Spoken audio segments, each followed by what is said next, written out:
When we interact with people seeking to sell us a product or promote a political candidate, we'll sometimes be confronted by the use of logical fallacies aimed at manipulating us. These tactics can ultimately confuse us and steer us in the direction of the manipulator's agenda. I had a cousin who had a child that didn't want to put on their winter coat on a very cold day. So my cousin asked their child, "Which coat don't you want to put on? You don't want to put on your blue coat, or you don't want to put on your green coat?" And the child said, "I don't want to put on my green coat." And with that, my cousin handed him his blue coat. One of the most well-worn arguments used by Christian missionaries was popularized by C.S. Lewis years ago, about 70 years ago, in his book Mere Christianity. One writer characterized what is often referred to as C.S. Lewis's Trilemma as the most important argument in Christian apologetics. The basic goal of the Trilemma is to maneuver someone into accepting the proposition that Jesus of Nazareth was divine, was God incarnate. The outline of the argument asserts that Jesus claimed to be God. Now, the argument goes, if he wasn't God, if he wasn't who he says he was, then he would have to have been either a lunatic or a liar. Someone who claims to be God, if they're not God, the only possible explanations is that they are crazy or they're a pathological liar. However, the argument proceeds, since Jesus was neither a lunatic or a liar, he must have been who he claimed to be, and that is God. The Trilemma reduces down to a pithy little claim that Jesus was either a lunatic, a liar, or the Lord. Interestingly, C.S. Lewis didn't invent this argument. Credit goes to a Scottish preacher named John Duncan, who formulated it 100 years earlier. Duncan served as a missionary for the Church of Scotland to convert Jewish people in Hungary. And because of his knowledge of Hebrew and his passion for preaching to Jews, John Duncan was often referred to as Rabbi John Duncan. Like my cousin's manipulative maneuvering of his son, however, the Jesus Trilemma is unsound. My cousin was creating the impression that his son could either refuse to wear his blue coat or he could refuse to wear his green coat. But this is not the only possible option. It's possible that neither coat would have been acceptable. Thank God his son wasn't a philosopher. The Trilemma is a similar logical fallacy because it leaves out other perfectly reasonable options. Let's briefly analyze the Trilemma argument. It begins with the premise that Jesus claimed to be God. This is highly problematic for at least two reasons. Number one, it assumes that the portrait of Jesus painted in the Christian Bible is an accurate depiction. It's important to remember that Jesus didn't leave behind any writings. We don't have anything from the hand of Jesus. The four gospel accounts of the biography of Jesus in the Christian scriptures were written between 40 and 70 years after the death of Jesus by unknown authors.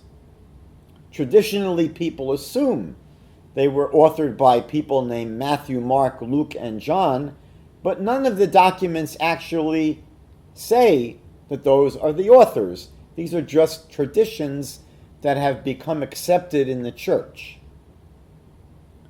But there is zero proof, absolutely zero proof, that Jesus actually said any of the things that are attributed to him. Secondly, even if we take the gospel accounts seriously and assume that they accurately reflect what Jesus said and taught and claimed, Jesus never proclaims that he is God.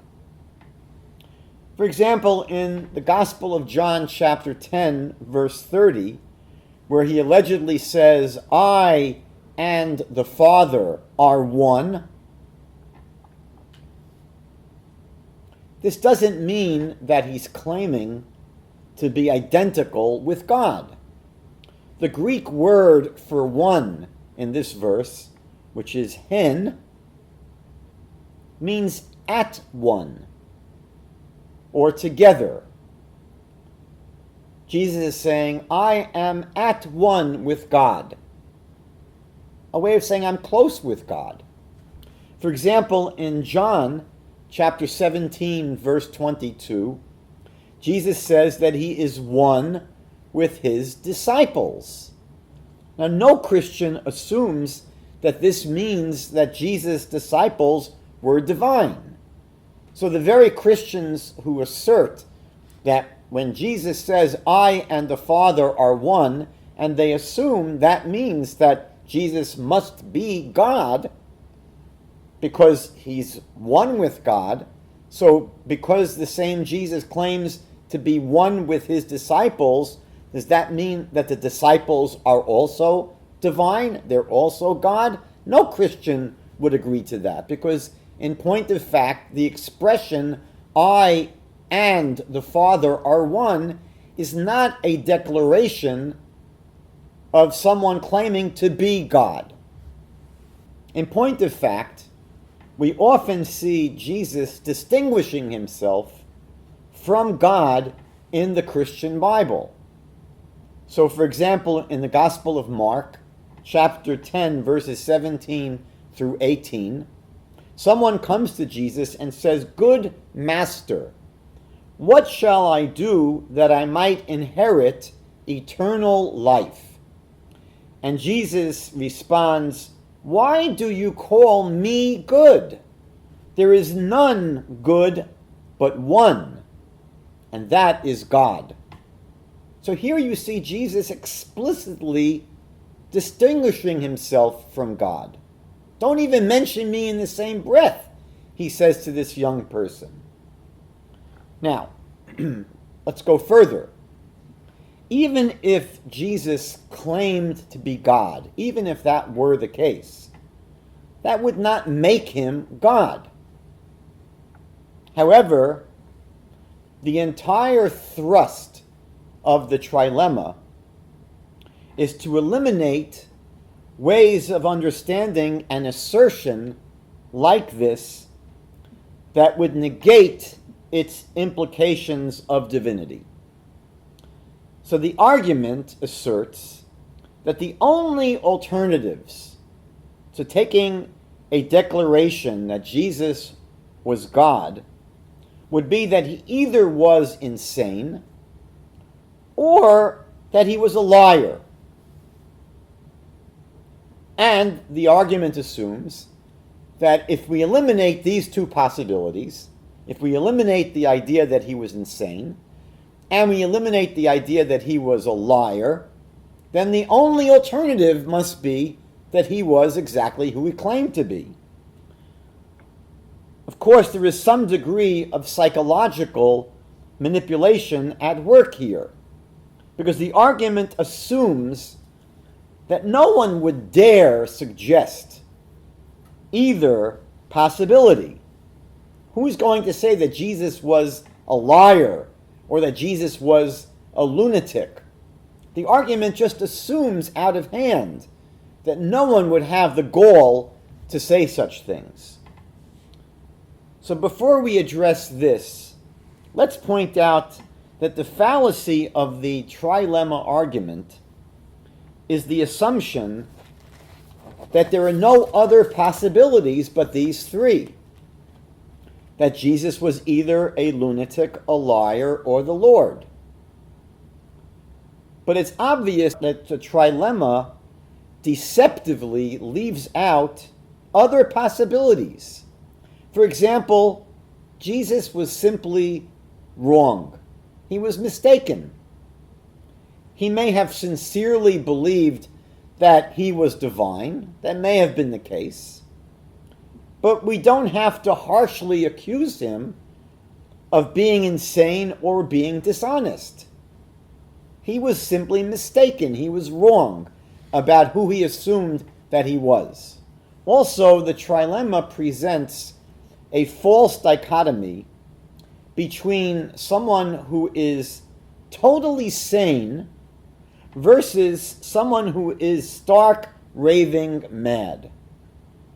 The truth is that there are plenty of people who are delusional regarding a particular issue, but are otherwise completely competent and functional in all other respects. And that may have also been a possibility. That you don't have to think of Jesus as someone who was a total lunatic, not capable of functioning in life. He seems to have been able to lead a movement, but he may have been delusional in this aspect. And he wouldn't be the only one in history. There are many people who have come to see themselves as divine. What remains shocking about the trilemma, this trilemma argument, is that despite the fact that it is a logical and philosophical disaster area, it still remains an extremely popular weapon in the quiver of Christian apologists.